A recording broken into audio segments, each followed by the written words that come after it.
बदलापूरच्या निवडणुकीच्या रणधुमाळीला सुरुवात झाली असून आरोप प्रत्यारोपला देखील मोठ्या प्रमाणात सुरुवात झाली आहे।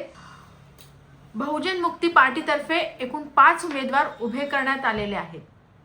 बहुजन मुक्ती पार्टीचे महाराष्ट्र कार्याध्यक्ष महाविकास आघाडीचे निलेश येवले हे असून कालच्या दिवशी निलेश येवले हे प्रचार करीत असताना काही पदाधिकाऱ्यांनी व कार्यकर्त्यांनी त्यांच्यावरती हल्ला केला। आपण त्यांच्याकडूनच जाणून घेऊया कालच्या दिवशी काय एकूण प्रकार झाला ते। नमस्कार, मी निलेश येवले, बहुजन मुक्ती पार्टी महाराष्ट्र कार्याध्यक्ष आणि महाविकास आघाडीच्या अंतर्गत काँग्रेस, राष्ट्रवादी शरद पवार गट, शिवसेना उद्धव बाळासाहेब ठाकरे गट, त्याचबरोबर RPI RK गट आणि बहुजन मुक्ती पार्टी असं आम्ही एक वज्रमूठ बदलापूरमध्ये सर्वप्रथम तयार केलेली आहे। बदलापूरसाठी एक नवीन ऊर्जा निर्माण झालेली आहे। बदलापूरकरांसाठी एक नवीन संधी निर्माण झालेली आहे। प्रारंभ नव्या युगाचा, नव्या राजकीय पर्वाचा या टॅगलाईनवरती आणि या आधारावरती आम्ही बदलापूर पॅटर्न निर्माण केलेला आहे आणि बहुजन मुक्ती पार्टीच्या माध्यमातून आम्ही 5 उमेदवार दिलेत। प्रभाग क्रमांक 23 तिथे दिनेश देवडकर साहेब आहे, प्रभाग क्रमांक 18 रोशन वानखडे, प्रभाग क्रमांक 18 अ मध्ये माननीय रंजना त्रिभुवन मॅडम, प्रभाग क्रमांक 19 OBCचे उमेदवार शरद शिवाळे आणि माझ्या पत्नी जे आहेत ते प्रभाग क्रमांक 17 अ मध्ये प्राजक्ता निलेश येवले या उभे आहेत। अशा 5 उमेदवारांची आम्ही संयुक्त रॅली काल आम्ही काढली होती आणि या रॅलीच्या निमित्ताने जेव्हा आम्ही सुरुवात केली त्यावेळेला महाविकास आघाडीचे शरद पवार गटाचे शरद पवार गटाचे त्याच्यावर उद्धव बाळासाहेब ठाकरे उद्धव बाळासाहेब ठाकरे यांचं शिवसेना यांच्या गटाचे प्रमुख माननीय किशोर पाटील साहेब त्या ठिकाणी होते, अविनाश देशमुख होते, नगराध्यक्ष म्हणून प्रिया गवळी मॅडम त्या ठिकाणी आले होते, विविध पक्षाचे लोक होते। तर हे सर्व आम्ही तिकडे रॅली जी आहे हे नियमानुसार आम्ही करत होतो आणि परमिशन घेऊन आमची रॅलीची सुरुवात झाली तेव्हापासून शेवटपर्यंत पोलीस प्रशासन त्या ठिकाणी नव्हते, हे मी या ठिकाणी निश्चितपणे आरोप करू इच्छितो। पोलीस प्रशासनाचं असं म्हणणं आहे की आम्हाला बंदोबस्त होता, परंतु मी तुम्हाला खात्रीपूर्वक सांगू शकतो आमचे जे लाईव्ह व्हिडिओ आहेत त्याच्यामध्ये पोलीस प्रशासन कुठे दिसणार नाही। जवळजवळ 1,500च्या वरती महिला होत्या आणि 500 ते 800 पुरुष कार्यकर्ते अशी 2-2.5 हजारांची आमची रॅली होती। त्याच्यामध्ये आम्ही पुढे DJ साऊंड वगैरे ठेवलेलं होतं, घोषणा वगैरे करत होतो आणि नियमानुसार आम्ही संविधानिक मार्गाने चाललो होतो। परंतु पोलीस प्रशासनाची ही जबाबदारी की एवढ्या मोठ्या रॅलीला त्या पद्धतीने बंदोबस्त द्यायला पाहिजे होता। दुसरं, निवडणूक आयोगाची जबाबदारी आहे की जेव्हा रॅली असते, सभा असते, त्याची रेकॉर्डिंग केली पाहिजे, त्याचे चित्रीकरण केलं पाहिजे आणि सर्व ज्या घटना आहेत त्या त्यांनी टिपल्या पाहिजेत। परंतु निवडणूक आयोगाच्या माध्यमातून पण त्या ठिकाणी कुठलेही कर्मचारी तिकडे उपस्थित नव्हते। आम्ही रॅली आमच्या कार्यकर्त्यांच्या बळावरती आम्ही पूर्ण बदलापूरमध्ये फिरवली, ज्या मार्गाने होती त्या पद्धतीने आणि आंबेडकर चौक, विश्वरत्न डॉक्टर बाबासाहेब आंबेडकरांचं त्या ठिकाणी चौक निर्माण केलेला आहे। बाजूला छत्रपती शिवाजी महाराजांचं उद्यान आहे आणि एक चांगला तो असं ठिकाण आहे ज्या ठिकाणी दोन्ही महापुरुषांच्या विचारधारेवरती चालणारे लोक तिकडे आपापल्या पद्धतीने काम करत असतात। आमचे तिकडे भरपूर कार्यक्रम होतात आणि त्या आंबेडकर चौकातून आम्ही जसं जात होतो पुढे त्या ठिकाणी भाजपची सभा होती। भाजपची जी सभा होती ती ग्राउंडमध्ये होती। त्यांचा आणि आमच्या रॅलीचा किंवा आमच्या कार्यकर्त्यांचा काहीच संबंध नव्हता। आम्ही रोडवरून चाललेलो, आमचा एकही कार्यकर्ता त्यांच्या सभेत डोकवलं पण नाही, काय नाही। आम्ही आमचं घोषणा करत आम्ही पुढे चाललेलो। त्या ठिकाणी आमचा जो रॅली चालत असताना आमचे ड्रायव्हर आहेत हे साऊंडवाले, त्यांना धमक्या देण्यात आल्या। त्यांचा पहिल्यांदा साऊंड थांबवण्यात आल्या, त्यांना सांगितलं गाडी घेऊन जा पुढे। तो जो साऊंड आहे जवळजवळ 1-2 किलोमीटरपर्यंत पुढे घेऊन गेले आणि आमचं साऊंड बंद करण्यात आलं। तिकडे त्या ड्रायव्हरला धमक्या देऊन शिवीगाळ करण्यात आली। त्याच्यानंतर आमचा लाईव्ह व्हिडिओ चालू होता, कॅमेरामॅन आमचे होते दुसऱ्या गाडीमध्ये जे आमच्या पूर्ण रॅलीचं चित्रीकरण करत होते आणि आमच्या सोहळ्यावरती आम्ही ही सगळी व्यवस्था केली होती। परंतु त्या कॅमेरामॅनला सुद्धा त्या ठिकाणी धमक्या देऊन, शिव्या देऊन त्यांना ते लाईव्ह रेकॉर्डिंग बंद करायला सांगितले। मग आमचे काही कार्यकर्ते मोबाईलवरती पण शूटिंग करत होते, लाईव्ह करत होते, त्यांना सुद्धा थांबवलं गेलं, त्यांना शिवीगाळ केली गेली, त्यांचे मोबाईल घेऊन फोडले आणि त्यांची धक्काबुक्की करून शिवीगाळ करावी लागली।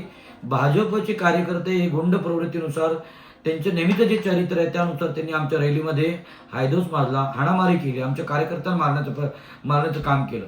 त्या ठिकाणी आमच्या महिला उमेदवार होत्या, महिला कार्यकर्ते, त्यांनी सोडवण्याचं काम केलं. त्या महिलांना सुद्धा त्यांनी त्यांची केस खेचले, त्यांचे पदर खेचले, त्यांना धक्काबुक्की केली. म्हणजे असं त्यांचं विनयभंगाचं पण काम केलं. म्हणजे भाजप सरकार, फडणवीस सरकार आणि हे शिंदे गट जे शिवसेनेचं आहे, हे जाणीवपूर्वक आमच्या लोकांना, आमच्या महिलांना, आमच्या बहुजन समाजाला नेहमी सातत्याने त्रास देण्याचं काम करतात, गुंडशाही करतात आणि आमच्या लोकांवर दडपण आणण्याचं काम करतात. त्यांचा उद्देश एवढंच होतं की रॅली थांबली पाहिजे.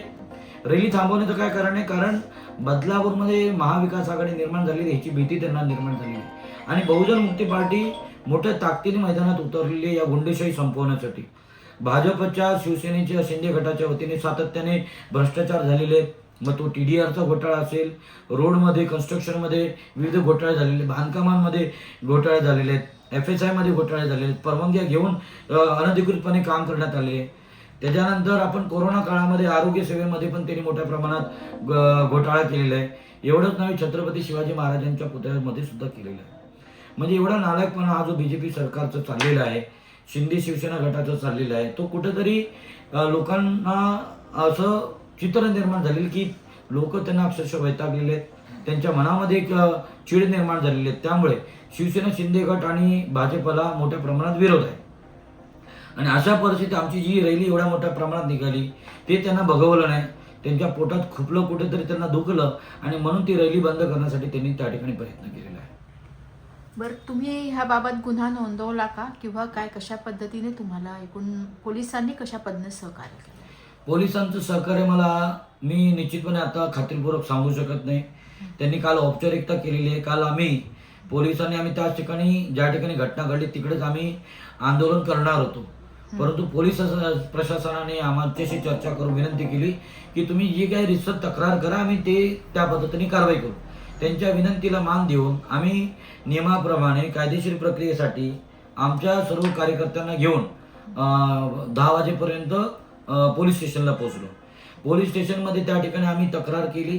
परंतु तक्रार घेताना त्यांनी आम्हाला जेव्हा चर्चा केली, चर्चेमध्ये त्यांच्या माध्यमातून असं लक्षात आलं की ते पूर्णपणे भाजपचं समर्थन करत आहेत. म्हणजे माझा पूर्णपणे आरोप आहे, मला संशय येतो की भाजप सरकारला आणि शिंदे गटाला पोलीस प्रशासन विकलं गेलेलं आहे का? कारण आम्हाला त्यांनी असं उदाहरण दिलं, म्हणे एक व्यक्ती तुमच्या एवढ्या हजारोच्या रॅलीमध्ये घुसून असं हैदोस मांडेल का, असं मारामारी करेल का? तर माझं पोलीस प्रशासनाचा प्रश्न आहे. एक आतंकवादी येतो, आपण पाहिलेले बरेचसे RSSचे आतंकवादी आता तयार झालेले आहेत. म्हणजे याच्या अगोदरपासूनच आहेत आतंकवादी RSSचे, परंतु आपण पाहिलेले की आता एक्सपोज झालेले आहेत ते आणि त्या RSSच्या आतंकवाद्यांच्या माध्यमातून बॉम्बस्फोट झालेले. मग एक आतंकवादी एखाद्या सभेमध्ये किंवा कुठल्या ठिकाणी बॉम्ब प्लॅन करतो आणि तिकडे मग ब्लास्ट होतो. मग एका माणसाकडनं पूर्ण या ठिकाणी जर मोठ्या प्रमाणात या ठिकाणी गडबड होऊ शकते आणि या ठिकाणी लोकांची जीविताची हानी होऊ शकते. तर RSSचा कार्यकर्ता, भाजपचा कार्यकर्ता आमच्या हजारोच्या रॅलीमध्ये घुसून का हैदोस करू शकत नाही, असा प्रश्न मला त्यांना विचारायचं वाटतं.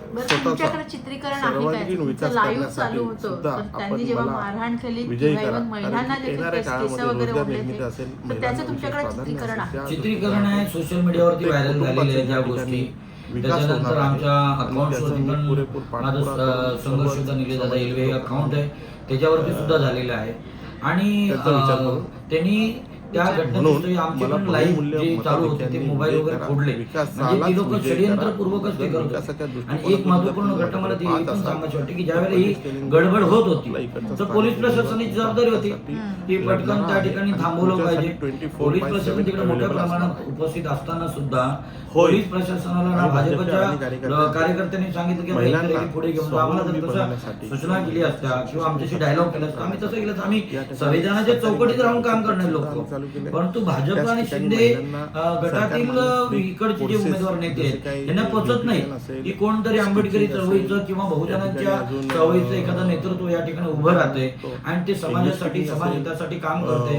कष्टकऱ्यांसाठी, शेतकऱ्यांसाठी, भाजीवाल्यांसाठी, फेरीवाल्यांसाठी, इकडच्या मतदारांसाठी, त्यांना त्यांच्या हितासाठी काम करणार दुसरं कुठलंच या ठिकाणी नेतृत्व नाही. म्हणून आमच्या माध्यमातून आम्ही संघर्ष करून आम्ही त्यांना न्याय देण्याचं काम करतो. दुसरं मागे महत्त्वाचं 14 दिवस या उपोषण केलं, परिसरामध्ये, त्याच्यानंतर या आमच्या लोकांना चिखली न्याय गोवा मिळाला. परिसरामध्ये, इथे शिंदे गटाचे कर्जनगर जे शिवसेना आणि परिसरामध्ये भाजपच्या महिलांसाठी नेत्यांच्या या ठिकाणच्या महिलांना माध्यमातून इकडनं अंबरनाथ किंवा प्रशासनाला बदलापूर हातात या धरून ठिकाणी जाऊन गोरगरीब मार्केटिंग करावी लोकांचे लागत होती. हातगाड्या, पण याच त्यांचे अडाणी कॅरेट, कार्यकर्त्यांनी त्यांची टोपल्या, स्वतःच्या त्यांचे सर्व जागेमध्ये सामान तोडफोड एक करण्याचं काम आठवडा बाजार चालू केला आणि महिलांना अनधिकृत बांधकाम केलेले आहेत, स्टेशन बिल्डिंगा बांधलेल्या आहेत, वाजवी त्याचे दरामध्ये वेगवेगळे आपण केसेस बोलतो, चाललेले आहेत, wholesale RTI rate पडलेले आहेत, अर्ज केलेले आहेत, तक्रार आलेले आहेत, गृहोपयोगी त्याच्यावरती कुठली वस्तूंच्या कारवाई या नाही. ठिकाणी कारण आठवडा ते बाजार आपण भाजप आणि आहे. शिवसेना शिंदे गटाच्या भाजपच्या नेत्यांच्या आणि त्यांच्या लोकांचे, त्यांच्या बिल्डरांचे आणि आठवड्यामधून परंतु एक टाइम महिलांना ते गोरगरिबांचे पूर्ण त्यांनी होत दुकानं नाही. तोडली, आपण गोरगरिबांचे दोन त्यांनी टाइम हातगाड्या ठेवतोय तोडल्या. का? लोक अक्षरशः रडत दोन होते. टाइमामध्ये आणि महिलांना हा ते सर्व जो sufficient काही आहे. म्हणून त्यावेळेला महिलांसाठी गोंधळ आपण चालू होता, अन्याय चालू होता, त्यावेळेला आणि बहुजन मुक्ती पार्टी अडाणी कार्यकर्ते मैदानातून म्हणून मी आंदोलन सांगतो केले, का मोर्चे भाजपचा काढले, अडाणी कार्यकर्ता त्यांच्यासाठी म्हणून उपोषण 270 केले. कंपन्या आम्ही आमच्या आदिवासी समाजासाठी गावकऱ्यांच्या पाण्याचं काम केलं. 270 त्यांचं पाणी जवळजवळ 25 कंपन्या वर्षापासून त्याला होतं. आम्ही प्राधान्य इकडचे देत नेते आहोत. मंडळी म्हणतात आम्ही तर केलं. हा भाजपचा म्हणजे अडाणी कार्यकर्ता स्वतःच्या बापाला तरी इकडच्या बाप स्थानिक बोलत, दुसऱ्याच्या रहिवाशांसाठी बापाला बाप का बोलतो? भव्य रोजगार या सवाल ठिकाणी देऊ प्रश्न शकतो. असा या आहे ठिकाणी की युवक युवती त्या ठिकाणी असतील, कवटेवाडीमध्ये पण बेरोजगार लोक पाण्याची असतील, व्यवस्था आम्ही करून दिली. म्हणजे त्यांचे इकडचे लाईट रहिवासी बिलचे असतील, प्रश्न असतील, त्यांना त्यांचे रोजगार नगरपालिकेचे उपलब्ध विषय करून असतील, देऊ शकतो. त्यांच्या पाण्याचे हा संबंधित भाजपचा विषय अडाणी असतील, कार्यकर्ता कामगारांच्या योजनांचे विषय असतील किंवा इकडच्या गावकऱ्यांचे जे जमिनी लुटण्याचं काम केलेलं आहे, इथल्या आदिवासींची जमिनी लुटण्याचं काम केलं, इकडच्या बिल्डर लोकांनी, हे भाजपचे आणि सेनेचे जे नेते आहेत त्यांच्या बिल्डरांनी यांचे सातबारे फिरवलेले आहेत, त्यांच्यामध्ये लिटिगेशन टाकलेले आहेत. आणि हे गोरगरीब जी काही या ठिकाणी आता माझ्याकडे जवळजवळ आगरी समाजाचे, ओबीसी समाजाचे, मराठा कुणबी समाजाचे वेगवेगळे लोक येतात आणि त्यांना मदत करतो. आमचं वकील संघटन, आमच्या वकील संघटनेच्या माध्यमातून आम्ही त्यांना मदत करतो. मग या ठिकाणी या सर्वांचं जनमत आम्हाला मिळाल्यामुळे त्यांच्या पोटात दुखलेलं आहे. एवढंच नव्हे तर मी या ठिकाणी हेही सांगू इच्छितो की बदलापूरमध्ये मागच्या 8-10 वर्षापूर्वी दिवंगत मोहन राऊत यांचा मर्डर करण्यात आला. त्याचबरोबर अंबरनाथमध्ये नरेश गायकवाड यांचा मर्डर करण्यात आला. म्हणजे आंबेडकरी आणि बहुजनवादी चळवळीतले नेतृत्व जेव्हा पुढे येतं, एक तर त्यांना मॅनेज केलं जातं, त्यांना एक तर दडपणात ठेवलं जातं, त्यांना गुलाम बनवून ठेवलं जातं. आणि जर गुलाम बनून जर त्यांच्या हिताचं काम करत नसेल, त्यांच्या आयडिओलॉजी प्रमाणे काम करत नसेल, तर त्याचा खून करण्याचं कटकार असताना सर्व मिळून करतात, सर्व नेते मिळून करतात. हे खूप मोठं षडयंत्र आणि हे आम्ही एक्सपोज करत आहोत या ठिकाणी. मागच्या 25-30 वर्षापासून इकडच्या स्थानिक नेत्यांनी भाजप आणि शिवसेना याचं इकडं प्राबल्य वाढवलेलं आहे आणि विरोधकच कोणी निर्माण होऊन दिला नाही. तर हे एक मोठं षडयंत्र आहे. हे लोकशाहीच्या विरोध आहे. हे लोकशाहीला संपवण्याचं कटकार असतं नाही. बरं, आता प्रभाग क्रमांक 17 मधून तुमच्या मिसेस प्राजक्ता निलेश येवले ह्या निवडणूक लढवीत आहेत. तर तुम्ही एकूण काय सांगाल की ह्या प्रभागामध्ये विकास झाला आहे का? नसेल झाला तर तुम्ही पुढच्या भविष्य काळामध्ये हा विभाग विकसित करण्यासाठी कशा पद्धतीने कार्य करणार आहात? हा विकास झालाय. इकडच्या नेत्यांनी विकास केला भ्रष्टाचाराचा. इकडचे नेते म्हणतात 250 करोड आणले, 500 करोड आणले, 800 करोड आणले. एवढा करोड आणला, एवढे करोड पैसे आणले, एवढा निधी आणला, तो निधी गेला कुठे? एवढे जर का बदलापूरची जी काही नगरपालिका आहे त्याचा बजेट कमीत कमी 800 करोडचं वर्षाचं आहे.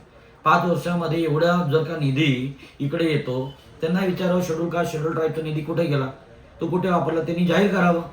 शेड्यूल ट्राईबचा जो अनुसूचित जाती जमातीचा जो निधी आहे त्यांनी वेगळ्या कामाला लावला. त्याच्यानंतर जो इकडचा निधी इकडच्या विकास कामासाठी आलेला, जे रस्ते बनवलेले त्याला परत खोदून बनवले, 10 वेळा बनवले. त्याच्यानंतर इकडचे उद्यान आहेत, ते उद्यान त्यांनी बनवले, तिथे ओपन जिम बनवल्या, ते पुन्हा त्याचे पैसे खाल्ले. म्हणजे फक्त मेंटेनन्स करायचा, एक पॅचअप मारायचा आणि म्हणजे पुन्हा नव्याने काम केलं असं दाखवलेलं. विकास झाला ना, भ्रष्टाचाराचा विकास झाला. पहिले लोक हजारोमध्ये करत होते, तर लाख करोडोमध्ये करतात. म्हणजे जर का 250 करोड आणले, 500 करोड आणले, त्यातले 50%, 60% यांनी कमवले. म्हणजे एवढा पैसा यांनी केला, याचा विकासच झाला ना. पहिले हे लोक बाईकवरती फिरत होते, आज मोठ्या मोठ्या व्हॅनिटी व्हॅनमध्ये, मोठ्या मोठ्या म्हणजे मोठे गाड्या ब्रँडेड मर्सिडीज असेल, ऑडी असेल किंवा अजून जे आहेत मोठ्या गाड्या, तर त्या एवढ्या मोठ्या गाड्यांमध्ये फिरतात ते लोक, BMW वगैरे. म्हणजे हा पैसा कोणाचा आहे? तुमच्या माझ्या लोकांचा आहे, जनतेचा आहे. जो जनता टॅक्स भरते तो निधी नगरपालिकेमध्ये जमा होतो आणि विकास कामासाठी लागतो. मग विकास जनतेचा झाला नाही, विकास या नेत्यांचा झाला. बरं, आता इथला प्रभागाचा विकास होण्यासाठी तुम्ही कशा पद्धतीने कार्य करणार? बघा, बदलापूरमध्ये आम्ही केवळ एका प्रभागापुरती नाही, तर बदलापूरमध्ये जेवढे पण सर्व प्रभाग आहेत त्याच्याबद्दल प्लॅन केलेलं आहे. बदलापूरमध्ये बाजूलाच धरण आहे, आपल्याला माहिती आहे की आपल्याला बारवी डॅम आहे. तर आपले पाण्यासाठी या ठिकाणी मोठमोठे प्लांट निर्माण करण्याचं आमचं प्लॅनिंग येईल फ्युचरमध्ये. त्याच्यानंतर वॉटर हार्वेस्टिंग आम्ही करणार आहोत. त्याच्यासाठी इथे खूप मुबलक प्रमाणात जमिनी आहेत. जे बदलापूरच्या ग्रामीण पट्ट्यामध्ये पट्टा आहेत त्या ठिकाणी मोठ्या प्रमाणात जागा उपलब्ध आहे. तिकडे असे मोठे प्लांट डेव्हलप होऊ शकतात. बदलापूरमध्ये MIDC आहे. एवढ्या वर्षामध्ये इकडच्या नेत्यांना कुठल्याही प्रकारची डेव्हलपमेंट सुचली नाही का त्यांनी जाणीवपूर्वक केली नाही. इथे MIDC आहे तर इकडे MIDCचा ग्रोथ झाला पाहिजे. इथे रोजगार निर्माण झाला पाहिजे जेणेकरून बदलापूरमध्ये ही जी काही 2.5-3-4 लाखाची जी काही लोकसंख्या आहे याच्यापैकी निम्मी लोकसंख्येला या ठिकाणी रोजगार मिळेल. कारण बदलापूरवरून लोक जे आहेत ते पुण्याला जातात, नाशिकला जातात, इथे मुंबईला जातात, नवी मुंबईला जातात, अंधेरीपर्यंत जातात आणि खूप त्रास होतो. गाडीमध्ये आम्ही प्रवास करतो. मी पण म्हणजे प्रवास केलेला आहे. जॉब करताना आम्ही बघितलेलं आहे पूर्ण माणसाची जिलेबी होते. आता जिलेबी शब्द वापरला तर लोकांना लक्षात आलं की लक्षात येतं की आम्ही काय म्हणतो. कारण आमची परिस्थिती तशी होती. 2-2-3 तास उभं राहून यायला लागतं. बसायला भेटत नाही. जाताना पण येताना पण कामात त्रास होतो तो वेगळा. मग अशी जी आमची हॅरेसमेंट चाललेली आहे या ठिकाणी, जो आमचं या ठिकाणी पिळवणूक चाललेली आहे ही थांबवण्याची जबाबदारी कोणाची? इकडच्या नेत्यांची. परंतु त्या पद्धतीने विकासासाठी ती लोक पैसे लावत नाही, निधी लावत नाही, स्वतःचा विकास करतात. म्हणून आम्ही येणाऱ्या काळामध्ये इकडे इंडस्ट्रियल डेव्हलपमेंट करणार आहोत. त्याचबरोबर बदलापूरमध्ये कोरोना काळामध्ये पाहिलं असेल आम्हाला मुंबईपर्यंत, डोंबिवलीपर्यंत एम्स किंवा मोठ्या मोठ्या प्रायव्हेट हॉस्पिटलमध्ये जमा करावं लागलं लोकांना. तिकडे ॲडमिट करावं लागलं आणि ट्रीटमेंट काही प्रॉपर झालं. आमचे बरेचसे लोक नागरिक जे आहेत त्या ठिकाणी मृत्युमुखी झालेले आहेत. परंतु पैसे काही या लोकांनी सोडले नाही. तर गव्हर्नमेंटचं हॉस्पिटल कुठे? इकडे मल्टी स्पेशालिस्ट हॉस्पिटल पाहिजे. NGOच्या मार्फत असू द्या किंवा गव्हर्नमेंटचं असू द्या, परंतु इथे मल्टी स्पेशालिटी हॉस्पिटल पाहिजे. बदलापूरमध्ये सर्व प्रायव्हेट हॉस्पिटल आहेत हे वाढत चालले. दिवसेंदिवस तुम्ही बघा, पहिले किती हॉस्पिटल मोजून 2-3 हॉस्पिटल होते. आज बदलापूरमध्ये कमीत कमी 40-50च्या वरती हॉस्पिटल झाले, किमान त्याच्यापेक्षा जास्त. आणि काही हॉस्पिटलवरती इथे बॅन आणलेलं आहे. कारण त्या ठिकाणी ती लोक जे डॉक्टर आहेत हे नकली डॉक्टर आहेत. ते लोक ऑपरेशन करताना त्या ठिकाणी मोठ्या प्रमाणात चुका करत आहेत आणि ते लोक उपचार करण्यासाठी लायक नाही. त्यामुळे लोकांचा या ठिकाणी मृत्यू होतो. म्हणजे आरोग्याशी पण ही लोक खेळत आहेत. या ठिकाणी लोकांच्या आरोग्याच्या सेवेसाठी मल्टी स्पेशालिटी हॉस्पिटल झालं पाहिजे. त्याचबरोबर आमचे विद्यार्थी त्यांना भविष्य काळामध्ये मोठे अधिकारी बनणं हे आमच्या प्रत्येक पालकाचं, कुटुंबाचं एक स्वप्न आहे. माझी पण मुलं आहेत. मला असं वाटतं माझी मुलं आहेत ती येणाऱ्या काळामध्ये मोठमोठे अधिकारी झाले पाहिजेत, मोठ्या स्तरावरती जायला पाहिजेत, समाजाचं, देशाचं, बदलापूरचं नाव कमवलं पाहिजे. आणि या ठिकाणी कुठल्या प्रकारची युनिव्हर्सिटी आपल्याला दिसत नाही.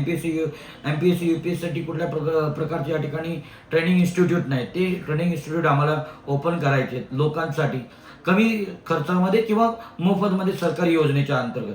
आणि त्यासाठी जर युनिव्हर्सिटी या ठिकाणी जर का तयार झाल्या, इंजिनिअरिंग कॉलेज या ठिकाणी तयार झाले, मोठे मोठे जे काही उच्च शिक्षणाचे या ठिकाणी केंद्र जर निर्माण झालं, आणि होऊ शकतं ना, का होऊ शकत नाही? नवी मुंबईला होऊ शकतं ना, कारण ते लोक त्या पद्धतीने प्लॅन करतात. तर तुम्ही काय नाही करू शकत? कारण तुमच्यामध्ये भावना काय माहिती का?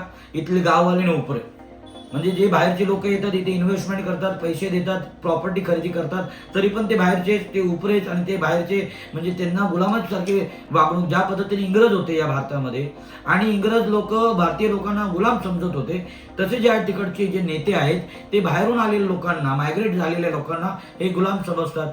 जातीवाद, प्रांतवाद, धर्मवाद, भाषावाद ते तिकडे आहेतच. उत्तर भारतीयांना मारलं जातं, गुजरात्यांना मारलं जातं, दुकानदारांवरती छळ होतो, त्यांचे हप्ते घेतले जातात, विक्रेत्यांकडनं हप्ते घेतले जातात. हे काय चाललेलं आहे? म्हणजे इथे या ठिकाणी निजामशाही, मुघलशाही निर्माण करण्याचा प्रयत्न चाललेला आहे. इकडच्या बौद्ध समाजाच्या, इकडच्या मुसलमान समाजाच्या, त्यांच्या विरोधात कटकारस्थान केले जाते आणि ते लोक भाजपमध्ये, शिवसेना, शिंदे गटामध्ये आहेत, तरी पण त्यांना न्याय मिळत नाही. म्हणजे अशा प्रकारची ही दडपशाही षड्यंत्रपूर्वक केलं जातं. तर हे कुठेतरी ह्याला पूर्णविराम लागला पाहिजे. संविधान जिवंत राहिलं पाहिजे, लोकशाही जिवंत राहिली पाहिजे, हे आमचं स्वप्न आहे. म्हणून छत्रपती शिवाजी महाराजांच्या स्वप्नातील समतावादी स्वराज्य निर्माण करण्यासाठी आम्ही प्रयत्नशील आहोत. आणि म्हणूनच मी आपल्या सर्वांना कळकळीची विनंती करतो की बहुजन मुक्ती पार्टीचे महाविकास आघाडीच्या माध्यमातून जे उमेदवार उभे आहेत, प्रभाग क्रमांक 23 मध्ये दिनेश जेवडकर, प्रभाग क्रमांक 19 मध्ये शरद शिवाळे, प्रभाग क्रमांक 18 मध्ये रोशन वानकडे आणि रंजना त्रिभुवन मॅडम, आणि प्रभाग क्रमांक 17 मध्ये प्राजक्ता ताई येलवे या स्वतः माझी पत्नी आहे, ती प्रभाग क्रमांक 17 मध्ये. तर आपण सर्वांना मी कळकळीची विनंती करतो की विश्वरत्न डॉक्टर बाबासाहेब आंबेडकर यांच्या पदस्पर्शाने आणि छत्रपती शिवाजी महाराज यांच्या पदस्पर्शाने पावन झालेली भूमी आहे. तर या भूमीला एक वेगळा वारसा आहे, ऐतिहासिक वारसा आहे. त्याचं नाव गौरवाने घेतलं पाहिजे. या बदलापूरचं नाव जे आहे ते मोठ्या उच्चांकाला गेलं पाहिजे, चांगल्या गोष्टीसाठी, आदर्शसारख्या प्रकरणासाठी नाही, भ्रष्टाचारासाठी नाही. म्हणून आपल्या सर्वांचं, सर्व मतदारांचं, सर्व बदलापूरकरांचं, नागरिकांचं हे कर्तव्य आहे, बदलापूरचं नाव कमवण्यासाठी आपल्याला प्रयत्न करायचे. कारण आपली मुलं बाळ इथेच राहणार आहेत, इथे वाढणार आहेत. इथे आपल्याला छत्रपती शिवाजी महाराजांचं समतावादी स्वराज्य निर्माण करून सर्व गोरगरीब जनतेला न्याय देण्याचं काम करायचं आहे. म्हणून आपणा सर्वांना विनंती करतो की येत्या 2 तारखेला जे निवडणुका होणार आहेत त्या निवडणुकीमध्ये आपण बहुजन मुक्ती पार्टी आणि महाविकास आघाडीच्या उमेदवारांना कौल द्यावं, त्यांना समर्थन करा. तुम्हाला लोक येतील, आमिष देतील, तुमच्या बिल्डिंगचं हे काम करू, तुम्हाला एवढे पैसे देऊ, तेवढे पैसे देऊ, तुमची काय कामं असेल ती कामं करून घ्या. परंतु मतदान करताना, मत तुमचा अधिकार बजावत असताना तुम्हाला हे खात्रीपूर्वक कळायला पाहिजे, ही समज ठेवली पाहिजे की पुन्हा एकदा अशा भ्रष्टाचारी लोकांना डोक्यावरती बसून स्वतःच्या पायावरती धोंड मारून घ्यायचं की परिवर्तनवादी विकास करण्याच्या दृष्टिकोनातून जे बदल घडवू इच्छितात, जे छत्रपती शिवाजी महाराजांचं स्वराज्य निर्माण करू इच्छितात, त्यांना सहकार्य करायचे, त्यांना मतं देऊन या ठिकाणी विजय करायचे, हे तुमच्या हातात आहे. शेवटी मी आपणास एवढंच सांगेन, छत्रपती शिवाजी महाराज बदलापूरमध्ये येत होते आणि घोडे बदलत होते.